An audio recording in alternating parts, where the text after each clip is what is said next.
It all started on a Sunday, July 28, 1996. On a forgotten bend of the Columbia River, two college friends wandered into history without knowing it. In the wet silt, sunlight caught something pale, a curve, a tooth, not a stone, a skull.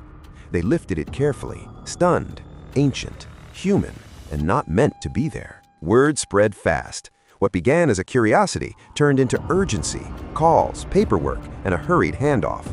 Within days, the Army Corps of Engineers arrived. The riverbank became a crime scene and something much bigger. Enter forensic anthropologist James Chatters. On the ground, he examined the bones and made a statement that would echo worldwide. The media moved even faster. Satellite trucks rolled in. Headlines were forming before facts had settled.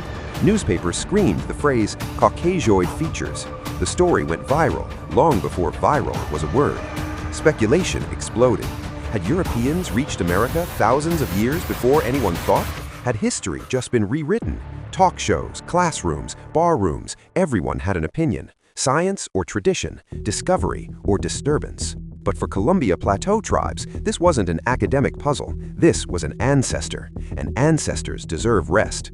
They invoked the law, NAGPRA, passed to return indigenous remains to their people. The government took custody, sealing the bones away as lawsuits began to multiply. Scientists mobilized, arguing the skeleton's age, nearly 9,000 years, made it invaluable to understanding early America. Tribal elders countered, knowledge cannot come at the cost of dignity. The conflict moved to federal court. Two sides faced each other, not just over bones, but over who gets to tell the story of a continent. Skull shapes were debated, measurements scrutinized, charts projected. Radiocarbon dating confirmed it. The remains were ancient beyond dispute. Courtrooms filled with reporters. Every motion became news. Appeals dragged on. Years passed, then decades. The skeleton was cataloged, photographed, stored, preserved, but not at peace. Museums debated public display. Was this education or exploitation? Eventually, the bones went on exhibit, a body behind glass, a story still unresolved. 20 years of study, 20 years of protest, 20 years of waiting. In 2004, a federal judge ruled the remains could stay in scientific custody. For tribal communities, the ruling reopened old wounds. But science didn't stop. Technology advanced. DNA could now speak where skulls could not. In 2015, the breakthrough came. Genetic testing revealed what morphology could not. Kennewick Man was genetically closer to modern Native Americans than any other population. The narrative shifted. Headlines softened. Reactions turned from speculation to reckoning. Behind closed doors, negotiations began. No cameras, no speeches, just work. Quietly, the remains were returned. Tribal coalitions prepared for burial, guided by tradition, not headlines. At dawn, a procession moved toward the river, slow, dignified, final. The burial was private, sacred. No speeches, no press, only ceremony. And then, silence. The riverbank returned to what it had always been. Historians turned pages. Students asked harder questions.